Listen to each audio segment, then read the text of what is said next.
Hello, everyone, and welcome to CSM Mastermind. My name is James Scott from Success Coaching, and we're back with another one of our live events for CSMs. So wherever you are around the world listening into this, whether you're here live or whether you're listening to the recording after the event, we've got a great CSM Mastermind in store for you today. For those of you who haven't been to one of these events before, let me briefly give you an overview of what to expect. So as I mentioned, this is a live call, and we are going to dig into a topic that we think is very relevant, very pertinent to customer success managers, whatever company you work for, wherever you are in the world, whatever size customer you deal with. We try and pick topics that are going to be really kind of practically useful for you, right? There's lots of thought leadership out there. There's a lot of theory about how to do customer success. We want to focus on the practical and give you some real world advice, tips, techniques, tricks that you can use the next time you're speaking to a customer. And to do that, we invite 3 expert CSMs from around our network, people that have been recommended to us as being very good at what they do, and we ask them to share their own experiences. So I'm very excited to welcome our expert panel for today.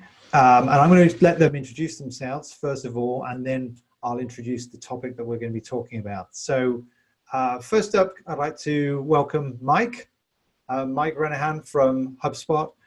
Mike, thanks for being here. Tell us a little bit about yourself. Yeah, thanks for having us today, folks. My name is Mike Ranahan, and I am a customer success manager at HubSpot. I work primarily with our corporate accounts here at HubSpot, and I'm really excited to be here. I've been a customer success manager for the last 2 years or so, and I'm looking forward to hearing from Lisa and Alex and their expertise in this field as well. So it should be a fun hour here, folks. That's what I love. Like, we all learn from each other during this call, so that's an added bonus. Yeah. Lisa, welcome. Tell us Yes. a little bit about yourself. Thank you so much. Yeah. So I'm going on about 5 years in the CSM world. I've been with very small startups and now with one of the largest companies that we know of, LinkedIn / Microsoft. So I've gotten to experience all types of different books of business and experience, create playbooks. And I'm also, just to reiterate what Mike said, very excited to hear what others have to say. This topic that you're going to announce is something that's very near and dear to my heart. So really happy to be here today. Thanks a lot. You're welcome. Great to have you here. And last but not least, my local friend here, Alex, based in Atlanta, Georgia. Alex, welcome. Thanks, James. I appreciate it. Thanks for having me too. So yeah, I'm Alex Glick. I've been with Sales Loft for about 6 months as a customer success manager there. I'm a converted sales rep to customer success. So I know both ends of the spectrum pretty well. Something that really drew me to success was identifying pain points and being a confidant for our clients and a problem solver rather than trying to sell somebody on a new concept. So something that I really value is this topic today. Excited to hear more, learn more, and get in the weeds with you guys. So thanks for having me. Great. Well, thank you all again for being here. Let's without further ado talk about the topic. That's the theme for this particular call. So the topic is all about becoming a trusted advisor for customers. Now, you've probably heard that term before. It's a term that gets kind of thrown around quite a bit in the world of customer success. But I think there's a lot of kind of different interpretations of what it means, and most importantly, a lot of questions to be asked about or answered about how do you actually become a trusted advisor to customers. You know, when we're trying to make customers successful, we need to have good relationships with them. We need to understand them and their needs. And becoming a trusted advisor to customers rather than just a vendor is a key strategy for really building strong relationships with customers. And it's not a simple thing to do. It takes time, it takes energy, it takes effort. So typically we reserve it for our most important accounts. But, you know, there's different ways to do it. And there's, you know, different benefits from becoming a trusted advisor. It kind of shows up in different ways in different types of company. So for those of you who are in customer success, manager roles and who have some customers or some subset of your customer portfolio who you regard as your most important accounts, and you really want to sort of build the strongest possible relationship with those key stakeholders within those accounts. We hope this discussion will be really valuable for you. So that's the topic. Without further ado, why don't we get stuck in? So let's just take a sort of a helicopter view first of all of being a trusted advisor. I'd love to hear kind of what does it mean when I say those words to you? What does that mean to you personally in the context of your own career as a customer success manager? Yeah, I can go ahead and take this one. A statistic that I recently saw, which shocked me, was that 77% of buyers don't believe that sales, including CS, understands their pain points. So when I think about that statistic and I think about how are we going to really get in there with our customers and become that trusted advisor, I have to think about what does it mean? What does it look like? And for me, and this goes to sort of what you said at the beginning, there's different ways you can become that trusted advisor. But I think no matter what, whether you're dealing with a huge book of business and a one-to-many approach, or you're able to really dive in and become a member of a team on an enterprise account of yours, the number one thing that you have to bring to the table is knowledge of the business. So the first thing that's going to gain you credibility and make sure that your customer feels open to talking to you and really trusting, whether it's the emails you send or those one-to-one meetings that you do with them, is you coming to the table already having insight into what are their pain points, what are their goals, and what can you provide, what value can you provide. Got it. So to you, a trusted advisor is somebody that understands their business. Absolutely. That's a good starting point, at least. Obviously, it's much more complex, but for me, that's worked really well. Yeah. Great. Yeah, well, I'll definitely chime in a little bit there too, right? So I think beyond that too, it's knowing within that business, who are they interfacing with as well, right? So your point of contact and then their points of contact too, right? So who are the other organizations that they're working with on a given basis? What organizational goals do they have? How do they all work together? That business understanding is so critical, and then that personal understanding as well. What does their day-to-day actually look like inside that organization? Got it. And if I can piggyback on top of that, sorry, James, sure. Feel free. And I couldn't agree anymore. I think being a product expert, an industry expert, understanding what their goals, their KPIs, what their team gets measured on is vital. I think empathy is a huge element too, right? Understanding where they're coming from, what their needs are, and getting on their level of, hey, these are my challenges, these are my struggles, and embracing that and getting through it together. Of course, we have to know their business, we have to know our own business, but being with them in the process and going through all that with them too, I think is a huge value add. When it comes time for renewal and everything else, you're one of them. Yeah. And then that last point is an interesting one, right? You're one of them. And I've heard it described in the past as kind of being an extension of the customer's team. Like if you can get to the point where they call you up for advice, right? And ask you what they should do, right? What do you think? Things like that, those sort of questions. If you hear those sort of questions coming from customers, then, you're probably somewhere along that path to becoming a trusted advisor, right? Yeah. So, that's great. Thanks for your, so some different perspectives there, but essentially, we're really understanding a customer's business. What does that enable you to do once you have that level of understanding? And I want to go back and talk in a moment about how we get there, but what is the outcome? What does becoming a trusted advisor mean for your customers? Yeah, I can kick us off here. Sure. I think we're going to do a lot of piggybacking today, James, as a heads up. So I'm sure we'll just go back and forth off one another here, right? But I think it makes your advice complete when you actually understand how the full business works, right? So it's so easy to advise on a marketing goal or a sales goal, right? But how do those two teams work together? Your advice becomes more holistic, more complete when you actually have that full understanding of what's happening inside the organization. Beyond that, it empowers you to also introduce them to different concepts and different tools that maybe they're not using quite yet or not aware of quite yet. So when you have that full picture, you can bring in other pieces of advice that extend maybe its product usage or a different business model beyond what they're currently doing. So those types of trusted advisor relationships allow you to kind of break down other barriers in the organization and really paint a full picture for them. I'm kind of doubling down. I love the word empower. Like I really do. And that struck a chord with me.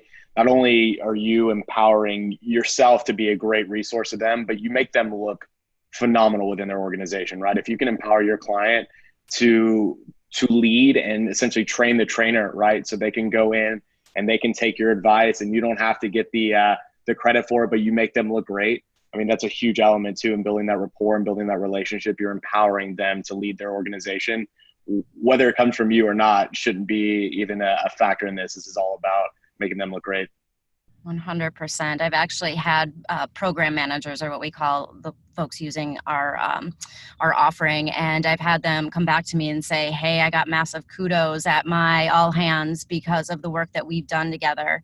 And I can pretty much trust that a renewal is going to be guaranteed if I have a decision maker and a champion there saying, hey, they made me look better. They helped me do my job better. That's a huge part of becoming a trusted advisor, 100%. Right. And the phrase that you use there, you know, when quoting your customer, the work that we've done together, right? That's such a powerful statement, because you can tell that in the customer's mind, you are part of the team, you are collaborative, part of the solution rather than, you know, just a vendor. Yep. Which I think, you know, unfortunately, that's where a lot of customer vendor relationships exist and stay, right? You're just a tool that they use. And there's nothing worse than when someone describes you as a, you know, oh yeah, we use the SalesLoft tool or the Hubspot tool. It's like, right? It kind of hurts a little bit inside. We're a platform, James. We're a platform, not a tool. I heard a quote once which said, only a customer can tell you if you're a platform.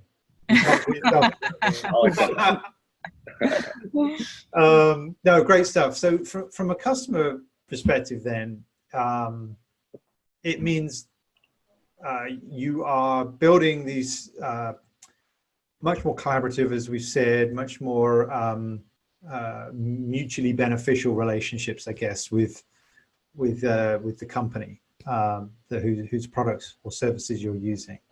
And that then enables more successful outcomes because you understand each other better, right? There's trust.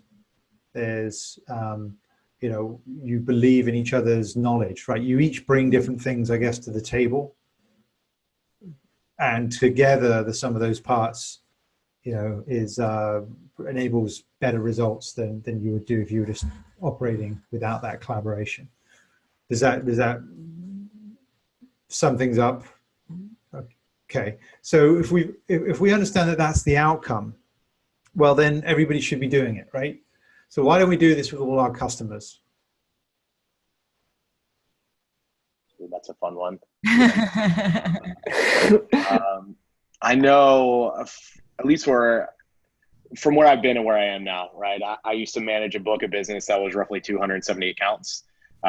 Trying to get onto a one-to-one level with all those clients is it's a battle, not only from a bandwidth perspective, but also from their bandwidth, right? Mm-hmm. So, you know, this is in a world where you're doing implementation and you're doing the customer success life cycle. It's really tough to try to get from that sales point where they should be excited to have that implementation moment and get them on board, right? That's a lot. Fortunately, with SalesLoft, you know, I manage about 30 accounts, so it becomes increasingly easier when you're trying to get on that level, because this is such a fundamental part of what the organization's business is going to be, and what they're using.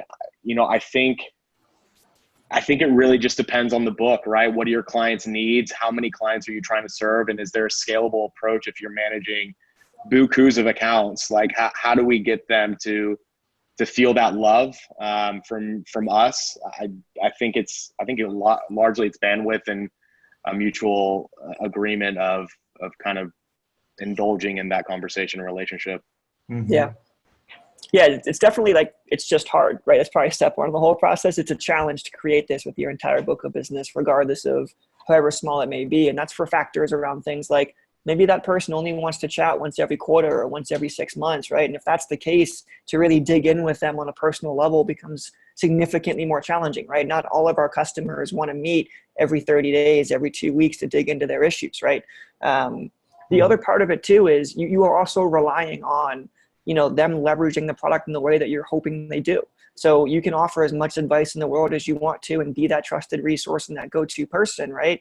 But you're also leaving half of it on them to complete some of the action steps that you've talked about and see the ultimate results that you're hoping for. So as much as you want to push, there is another person, a human being on the other side of the phone or on the Zoom sometimes, right? That needs to hold up their end of the bargain or needs to also understand that it's going to take time to do this.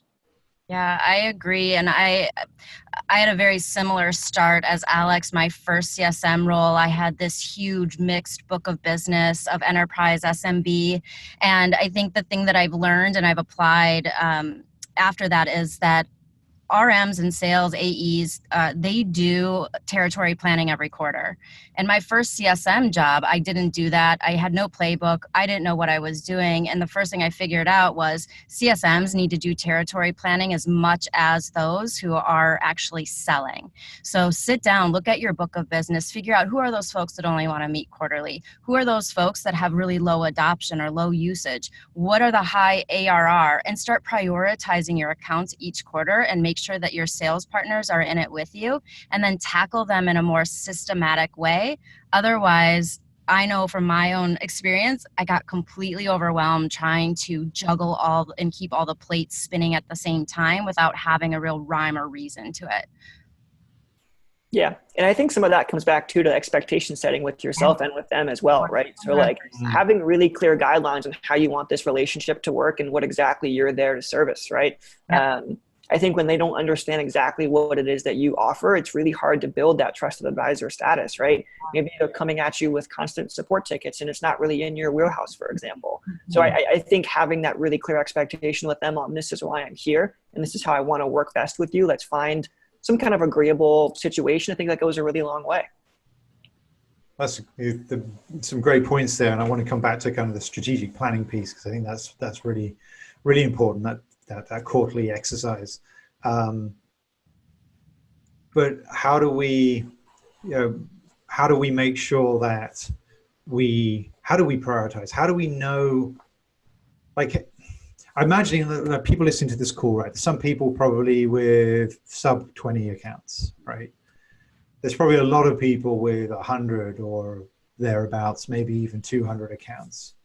So, I think we've established we can't be a trusted advisor with 200 accounts. So how do you decide which ones are worth investing, proactively, I guess, investing effort in to try to get that relationship to be stronger? For me, it always comes down to churn risk and growth opportunity. I think that it depends on what your company's goals are, right? So are you looking at, I was with a hyper growth tech startup for a while, and our main concern was retaining the customers we had so that we can continue to grow. So it was churn mitigation. I had to look at what's the biggest spend and who has the biggest risk of churn, and then I would prioritize them. So it goes back to that planning. And then once you can decipher what your top priorities are with your manager, with your sales partners, that will make it much more easy for you to figure out who do I prioritize, who do I really dive into it with, and then you can be agile and decide later on in the quarter or next quarter to change things up if need be. But I always start with metrics. What can I control? What can I see? Where are my biggest risks? Right. Yeah, that's such a good point. And then pair that with where they are in their journey as well, right? Where are we with regards to when the renewal comes up? Where are we in regards to when they just purchased? Those kinds of things can really add up to your prioritization. Not to say that folks that just bought aren't as high as other folks, right? But you also kind of have to know where you are in your own journey with that customer to know, can I have an impact on this person enough to make and become that trusted advisor? Yeah. But let me ask you this question. I would imagine like building a relationship like this takes time, right? You can't just turn it on and off like a tap. So how do you how do you balance those two dynamics? Because they're kind of in tension with each other. One is you have to consistently perform certain things or do certain behaviors to build that relationship over a period of months, if not years. And the other is we're talking about kind of reprioritization, and therefore somebody might go from top of the list to the middle. So we can't, I'm imagining, right, just dropping them and then not speaking to them after that's not a good strategy. No. How do you balance the two? I know what I've done recently is, especially with the introduction of video, and having the opportunity to use video. And I know we're kind of talking tools at this point and how I'm using it, but it goes a long way to send a video, have your face on there, have your personality shine, and have a value prop that you know could benefit literally every one of your clients that your platform has recently, where your company's just released it, or this is something that has been a need for a lot of your other clients in similar verticals that have similar needs, and sending them a quick 30-second video. Hey, I'm Alex. If you haven't met him before, I'm so excited to be your resource. Guess what? I've got the next best thing for you. And if you don't think it's the next best thing, then we need to chat a little bit more about it. Here's a snippet below. Let me know when you have some time to talk, right? But it inevitably would put a smile on somebody's face. Hopefully you get a meeting out of it, but it's so much better than reading a 3-paragraph, 5-sentence just blurb, like, right? You put some soul behind it, you put passion behind it, you put your energy behind it. That rapport inevitably spikes up, and the amount of time that it takes to build that relationship decreases significantly. Love it. Yeah. And just to chime into Lisa's point there too, right? Which is when you understand that business model, her initial point, you can make those product updates or those new features fit specifically into what they're looking for, regardless of who's getting that email. If they know that's a pain point or that's an issue, when you can now solve that issue, that's going to give you a ton of credibility internally for a 30-second video. Yeah. Got it. So understanding the customer, the better you understand the customer, the more relevant your value delivery can be, whether it's on a call or, in a one-to-many format like a video, which I think is a great idea. And by the way, I love talking tools. There's no, like that is absolutely in scope for this call, because people can walk away with one or two kind of, little apps they can go and download and start using immediately. Then that's real value. So tools are good. I know HubSpot has some video built in, and I'm a big fan of is Vidyard, right? Is that the right one? Yeah, we have a partnership with Vidyard as well. Yep. Yeah. So I've used that outside of HubSpot as well, and that's worked really well for me. So what do you use, Alex? Vidyard as well. We have an integration with our platform. Okay, nice. Yeah. There you go.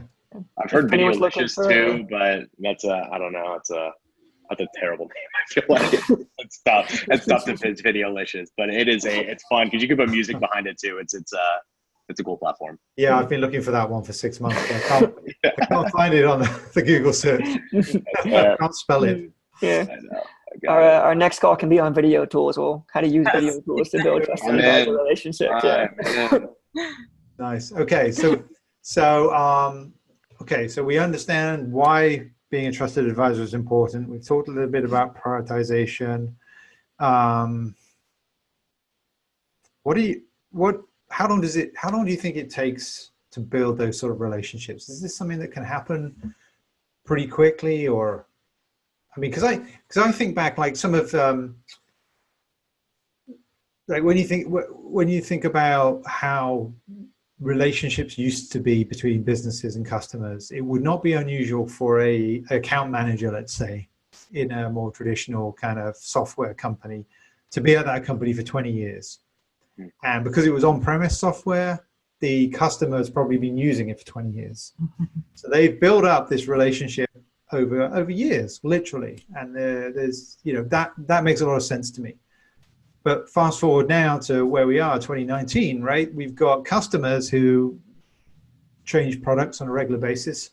We have CSMs that change companies on a regular basis, or just change accounts, within a portfolio, within a company.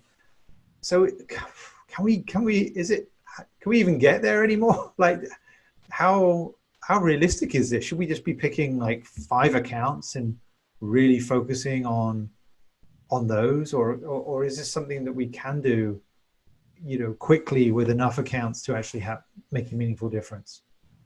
That's a great question. I'm in a role now where we change books frequently for a number of reasons. At my other startups that I was with, I held on to the same book throughout my tenure.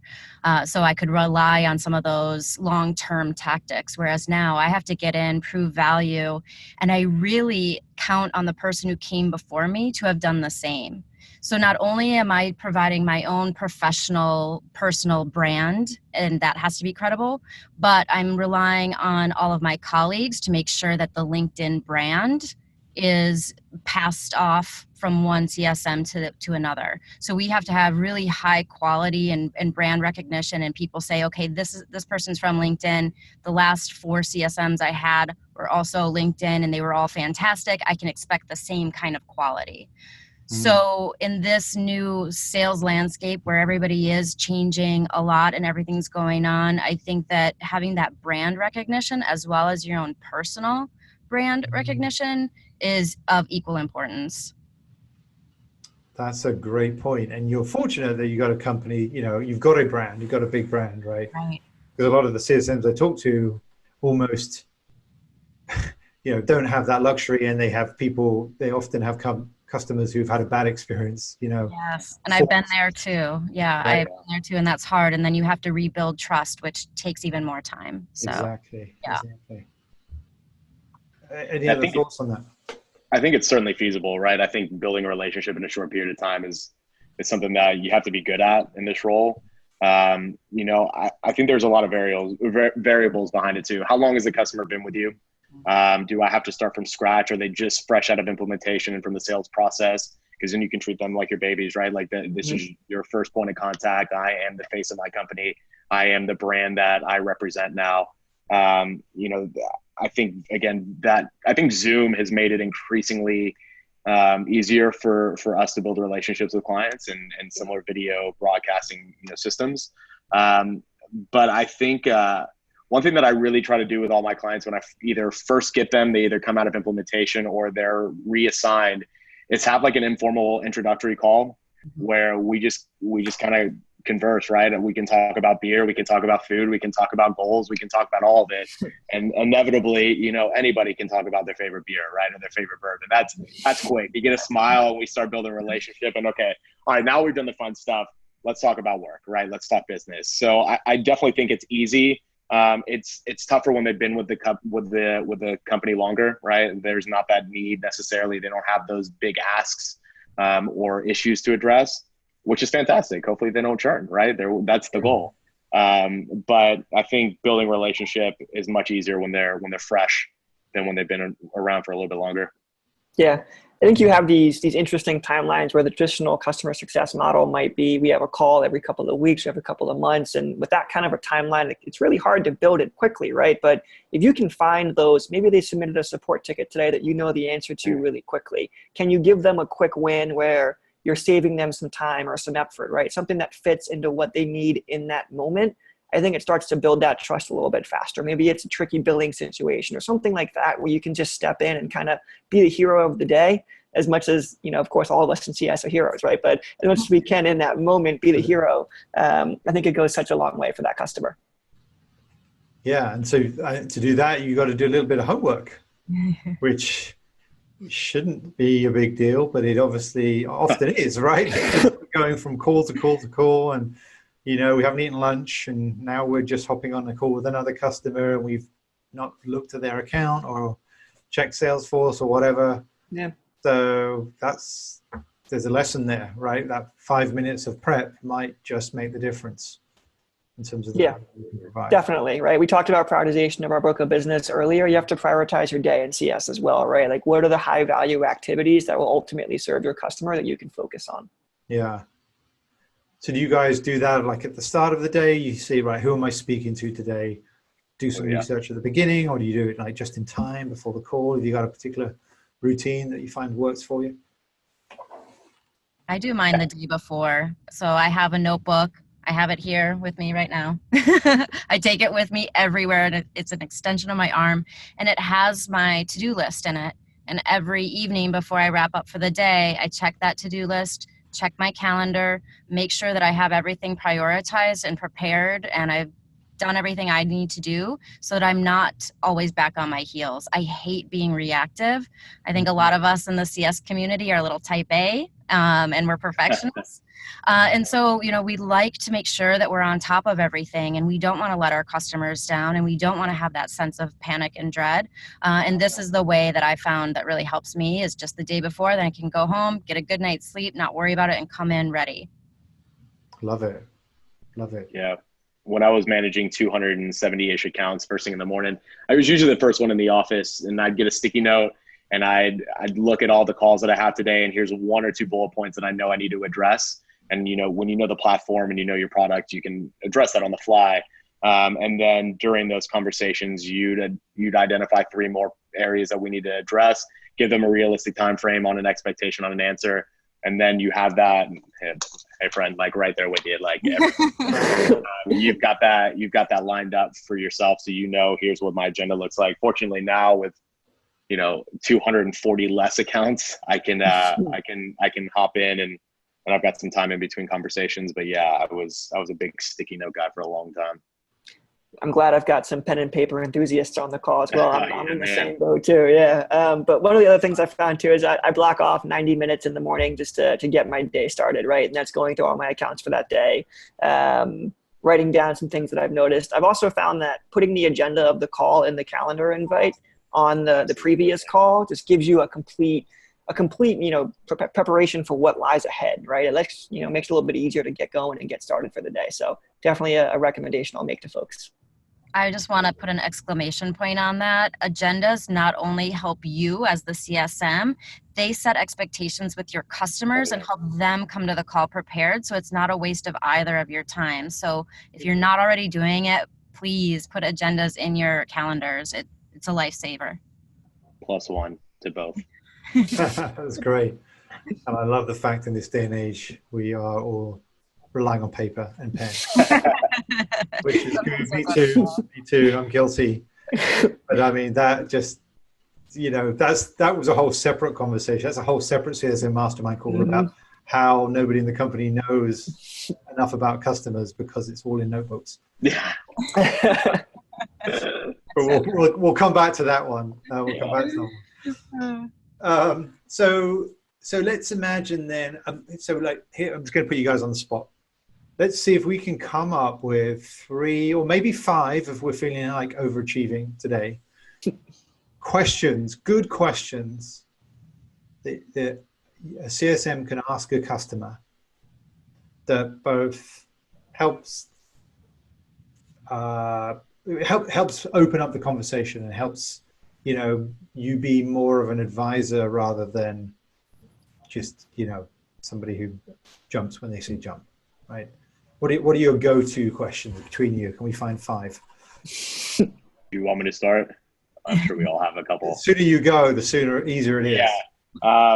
If there was anything I could do to make you look like a rock star in front of your VP and executive team, what would it be? Okay. Like it. Yeah, I have something similar. When you walk into a one-to-one with your manager, what do you want to showcase? What are the things that you want to make them aware of that you're working on as well? And then my other one, of course, is I'm a big believer in how do you actually make money, right? So at HubSpot, we're focused on that entire growth funnel. So like, how do you actually make money? And not just, I sell X, Y, and Z. Is it subscription? Is it contract? Is it retainer work? Like, how does the actual contract work? Those kinds of things really open you up to actually understanding how the business works. I agree with all of those. For me, I always ask, what are your broader company's goals? Not just your team or for this solution that we're offering, but what are the broader company goals? What are your team goals? And what are your major pain points? Because that helps me figure out how I can really tailor my conversations to where their needs are. Got it. Yeah. And piggybacking on that too, and more of a statement than necessarily a question, I usually set them up with what our company goals are from a CS perspective. If you ask me, it's adoption, retention, and expansion, right? Like those are the big things that we're looking for. And this is what my VP expects of me. So it kind of opens up the window for them. Okay, it's not 17 meetings booked this month, or it's not 100 dials this week, right? It gives you that context that it's not just a KPI, it's just a company-wide goal. Interesting. So you share with them that you are directly measured on, retention, which I imagine they're very pleased to hear, but then upsell, you say, it's part of how I measured, but I know that I'm not going to be successful unless I help you. Yeah. The perks of Sales Loft is we've got a sales executive that works alongside me. So it's not necessarily me who's the bad guy who's trying to make it money, but it's more or less my loophole. But yeah, I mean, transparency is key. And I'll tell them on our intro call too, like I will be candid and transparent with you, and I expect the very same in return. And if I can't showcase that early on, there's trust lost, right? So I'll give you a little bit at the beginning so you can really see what I'm about. Yeah. And I'm sure, Alex, you know this firsthand too, right? When you do have that trusted advisor status, that sales conversation is significantly easier, right? Oh, like so simple. When the upsell just makes sense because they know it's coming from you and you can introduce them to your sales counterpart, like that conversation is so much easier than you're 2 weeks in, you've hit a product limitation, you have to buy X, Y, and Z. It's much easier conversation to have. Absolutely. And it comes from a place of authenticity where you really know their business and know that they could use this new feature, this new product offering. And it's not just selling them to sell them. So yeah, I think that that's absolutely true. Authenticity, transparency, honesty, expertise. I'm hearing all those themes in all the answers you've given so far. So customer success in a nutshell. Yeah. And by the way, you got the 5 questions. It's great. Oh, perfect. I didn't write them all down, but we'll get them from the transcript. Nice job, team. I haven't got any room for a notepad. I got too many microphones and things in front of me right now. Too funny. Good. Okay. So, all right. So we've given some, the people listening some great ideas for questions to ask and sort of the behaviors to exhibit. Let's just have a bit of fun and look at it the other way around. Like, what absolutely destroys a relationship? Like, what are those things that, obviously there are some things that everyone's going to go, yeah, that's clearly a bad idea. But what are the things that you maybe personally have inadvertently done, trying to be helpful or just, through no kind of accidentally ruined a relationship or set a relationship back? What are the no-goes? I can start. I'm willing to throw myself under the bus.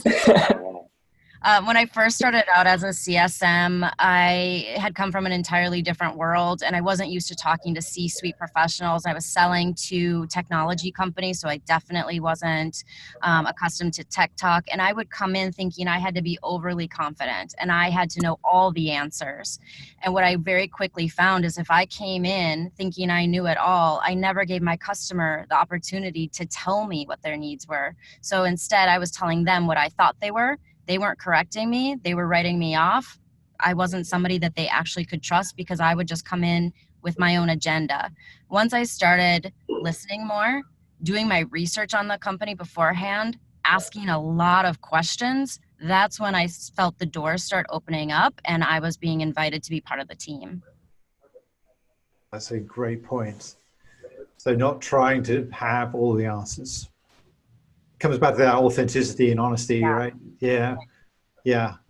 And I've seen that. I'm sure the rest of you have seen that as well. Like people who are newer to the job, just trying to end up blagging it, right? Which is like the worst thing because your customers can see straight through it. You think you got away with it, but no, they're like, nah.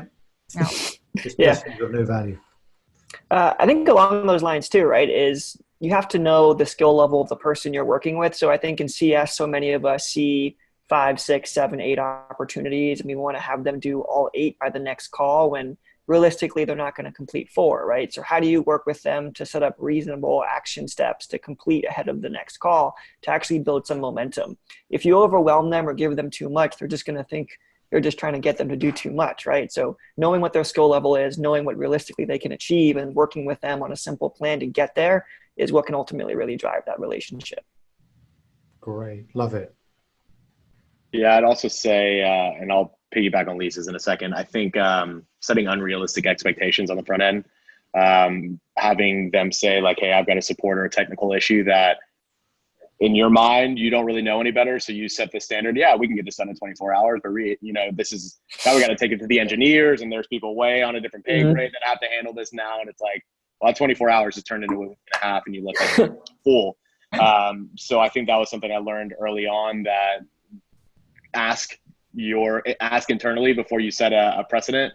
And then, you know, coming from sales, Lisa mentioned it before, coming from sales and as a straight out of college SDR, and boy, you just want to chat. And I know everything. I don't need to know your problem because we got a solution. Going from sales to CS, that's a very different mentality. So I learned pretty quickly that I need to shut up and let them be. And there's a moment for you to talk. And when you think it's your moment, wait a little bit longer. Love it. Yeah. Silence is amazing. Golden, my friend. Just bite your tongue and just wait, and the customer then follows with more information. It's amazing. Yeah. That's definitely, that resonates with me. That's something that I've learned, you know, through my career, just to be comfortable with silence. At least more comfortable than the person on the other end of the phone. Then they break first, and they start talking. When you win those deals. Yep. Yeah. Fantastic. Good. Have you got I'm just curious, like top of mind, maybe a story or an example of a customer where you build that type of relationship with them? It could be a current customer, maybe one you've had earlier in your career, and where you can really attribute a direct business impact, you know, either overall in terms of the relationship or a specific project or a win, because of the fact that you had that level of relationship with the customer. And have you got an example you'd like to share? I hope so. I can. You can leave out names, of course. Yeah. Sure, of course. Yeah. At my previous company, there was a client of ours that was 27 days away from renewal date and already put in their cancellation notice, had no interest in working with us, had probably 6 other CSMs in the course of 18 months, with worse results each time. And coming into that, I went in so humbled. I was like, listen, I know I don't warrant 5 minutes of your time. I understand your frustrations. I went in very empathetic to what the challenges were. It was a simple ask. You know, I'm never going to try to change your mind on what you want to do with your budget and what your company's future is with us. I just want to understand what the pain point is. And if I can figure out some quick fixes and value adds for you, would you be willing to listen? And so what turned into less than a month before they were inevitably going to churn was small wins, realistic timelines, and really candid, honest conversations. And it turned into one of the first 3-year contracts that the company never had from a renewal standpoint. So I think it was huge for me, because that was one of the first times in my career where I really got to see what humility going into a situation and not trying to be a Mr. Fix-It can do. Just, I'm going to let you vent. I'm going to let you talk this out, and I'm going to take my notes. And if I can't answer today, can you just promise me one more conversation? And that's really what it went from. It wasn't an ask to renew. It was an ask and a plea for one more convo. And it worked. And so that's something that I've taken with me for a really long time, that if they're that frustrated, the only thing you can ask is for one more call, until you can ultimately fix their problems. Fantastic. That's a great takeaway. One, just kind of often hear customer success described as just helping your customers make progress, right? Mm-hmm. It's not like, we have this kind of shining North Star out there, which is, success. We're going to get you to success and your desired outcomes. But actually, if you can just show you're making progress, then it's a bit like, remember the old kind of arcade games where you're driving a car and the clock's counting down and you get to a checkpoint and you get another 20 seconds on the clock. 30 seconds on top. Yeah. It's just get to that next checkpoint. Just get that next call, right? Just do that small piece of value that gets you that little bit of extra time or builds a little bit of extra credibility. Love it. Brilliant. I can chime in with one. Yeah, I had one. It was a very well-known, recognized, this was at a previous employer that I was with, really well-recognized brand who took a chance on a startup when they had other options. And they came in, and it could have gone the way that they would have seen as them telling us how to build our product. But because we came in very humble from the beginning with them, it goes back to that humility Alex was just speaking to, come in with a lot of humility and really treating it as a partnership from day one, talking about it as we are going to do this. This is what our goals are. Make it a shared thing from the get-go.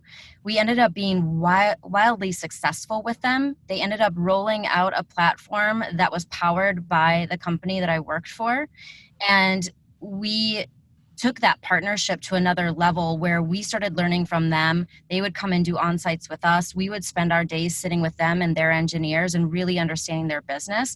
And we became inseparable. And that partnership is going on still today. So both they and us, this small startup, were able to benefit from an approach where we both came with humility, both came with a sense of partnership, and really just got down in it with each other from day one.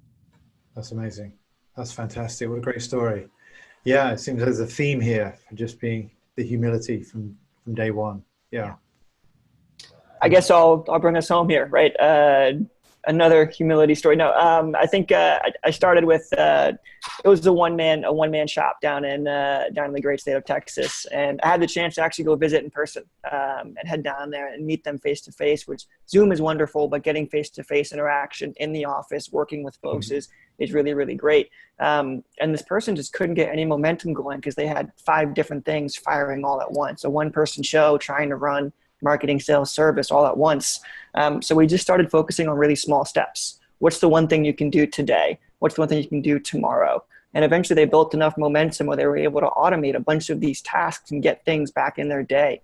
They've been with us now for 3 years since I first started working with them. They're actually one of our big, I advise them and my other customers to go and meet and do work with them. They're a really great resource to have. And sometimes it's just a matter of approaching it with let's just tackle one small thing together and we'll get to the much larger things down the line. Yeah. Yeah. Love it. Back to that kind of theme of just making progress and, unlocking small pieces of value, earning credibility, one small piece at a time, earning trust, one small piece at a time, right? You can't just come in and say, trust me, I know what I'm talking about, right? You have to earn that stuff. And so, just kind of chipping away at it, being consistent. I worked for a CEO once who described it as the say-do ratio. Like, do you do what you say you're going to do? Like, just earning those say-do, those credits, right? Hey, I'll give you a call back. You'll have an email from me by tomorrow morning. Make sure you send that email, right? Or on the, build in buffers, right? So you can always meet your expectations that you're setting. Just those small things, those small behaviors they build up over time to have a cumulative effect on how the client perceives you and the relationship that you have with them. Great. So this is great. I mean, three great examples of the real business impact, both for your customer and for your organization on taking this trusted advisor type approach to building relationships. Let me just extend that to you personally. Career impact, right? So how do you think this has contributed to your own success as a customer success manager as you've got better at this skill of relationship building? What impact has it had on you personally?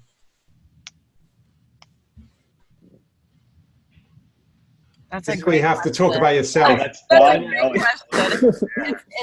It's personal, but I think for me, I am not the same person as when I started out my career in CS. It has really taught me to be that humble person, to listen better, both professionally and personally. Mm-hmm. I just got married, so that comes in handy now. But it really changed me, and it allowed me to be way more efficient because I've made the mistakes, I've learned from them, And I'm able now to not make those same mistakes and just start off better with each time I learn a new lesson. So I'm now 5 years in and I have a whole host of learnings. I still make mistakes, but I'm able to lessen the mistakes and lessen the impact of my mistakes as I move forward.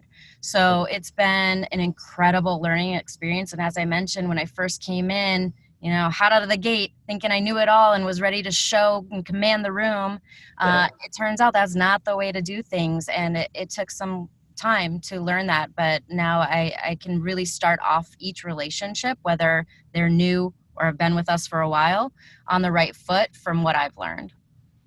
Love it. Perfect. Yeah.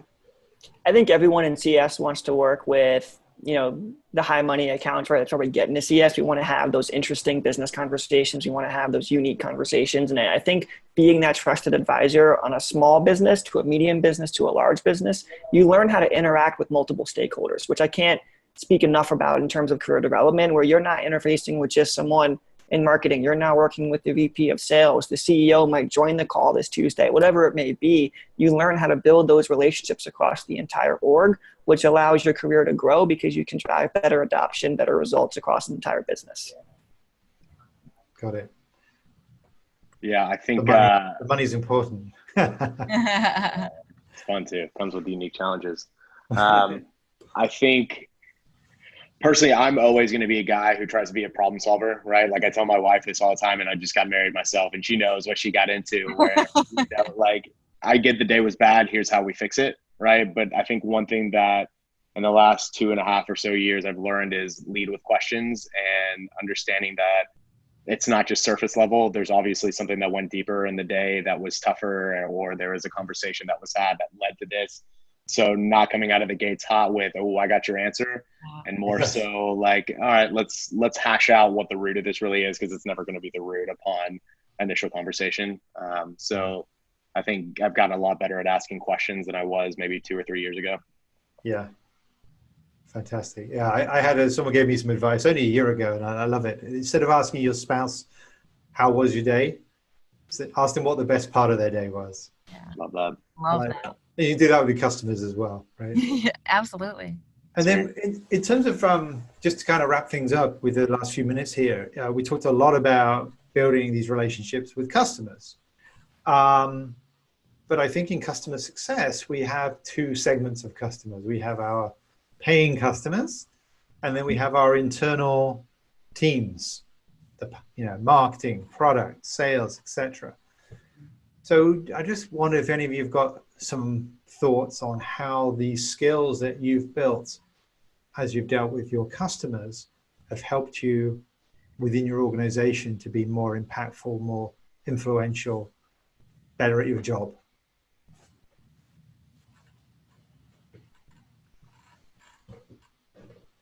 Yeah, I think I'm always the first one to chime in after I tell everybody, don't be the first one to chime in. Say what I do, or don't follow my example here. But I really have learned on this, and we call them at LinkedIn, we call them essential partners, right? This is my group of essential partners. And I come from a background in politics. If you look at my LinkedIn profile, I was a community organizer, and we had a motto where I came from that was, when we all do better, we all do better. And it sounds so simple, but if you take that approach with those essential partners, with marketing, with sales, with whoever, your engineering team, if you take the approach of, I want us all to do better, this isn't about me meeting my goals, but I want to help you meet your goals, you'll become a trusted advisor to them as well. And they're going to start leaning on you more. And when it comes time for promotions, accolades, whatever the case may be, if you've been that trusted partner and you might have had some failings, they're still going to be in your corner, and they're going to be there to let you know, hey, we've got this product update coming. I want you to be aware of it ahead of time. Or, hey, this is a roadblock for us right now. You'll be in the know. You'll be one of their trusted partners. And it just makes your job so much easier to bring them into the fold, rather to see each group as a silo, right? And to be very disconnected from them. And then the end result of that is you do better by your customers as well. Yeah.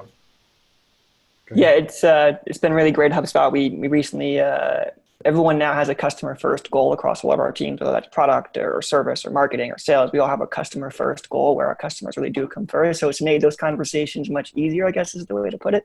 But I think the other thing too is that those other parts of your organization, they want to do better as well to reach this point, right? And the only way to do that is to gather and garner that feedback from folks that are actually using the product or engaging with our content, whatever it may be. And you're the one that holds the information. So as we all jot down our notes in pen and paper, we want to make sure we write an email as well sometimes to get that information across, right? To make sure those folks know exactly what's actually being used.